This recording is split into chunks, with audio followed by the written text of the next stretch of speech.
咁我哋嘅神壇裏邊咧就有幾個香爐嘅，天地父母啦、南神北斗啦、呢個福德老爺啦、白公老爺。呢日紅馬嘅主要任務係將我哋所做咗嘅嘢係匯報翻上去天庭嘅。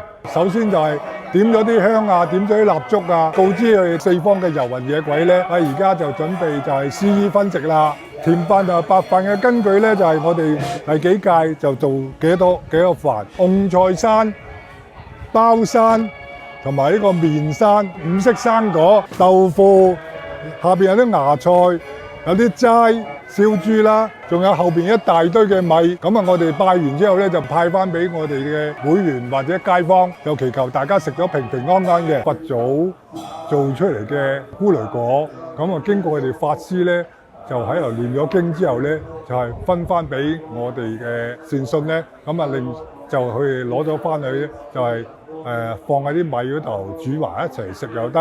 啊，個作用咧，食咗咧就係平平安安。其實我哋盂蘭咧最主要嘅目的個宗旨咧係弘揚孝道嘅，供奉俾我哋嘅先人，有啲衣裳啦，同埋我哋嘅大金啦。咁亦都我哋大會咧亦都有啲咁嘅龍袍，咁係供奉我哋嘅天公嘅。咁啊呢頭亦都有啲靴啊或者燈籠嗰啲咁嘅嘢。呢個大士爺咧係掌管我哋呢一次嘅法會嘅施衣分食嘅。今次嘅法會裏邊咧，由佢掌管供奉嘅物件、副戰台。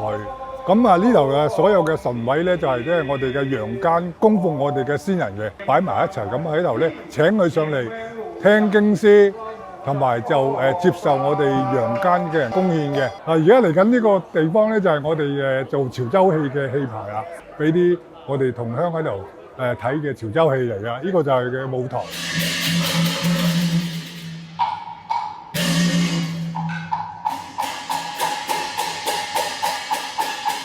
而家呢度咧係我哋嘅潮州嘅潮州粥啦，一半係飯，一半係水嘅。咁啊，當中我哋咧係食齋嘅，因為呢幾日咁啊有啲黑豆啦，有啲齋菜啦，啲鹹菜同埋啲腐乳同埋啲欖角。如果啲善信嚟到拜神，咁啊有時有口渴或者需要食嘅，咁啊就都可以隨便過嚟食嘅。嗱，而家呢啲咧就係我哋潮州嘅功夫茶啦。咁啊，呢啲係我哋傳統嘅文化嚟嘅。咁啊，有啲客人嚟到，我哋用呢個功夫茶咧就招呼佢哋嘅。呢個係我哋潮州人嘅傳統嚟嘅呢個。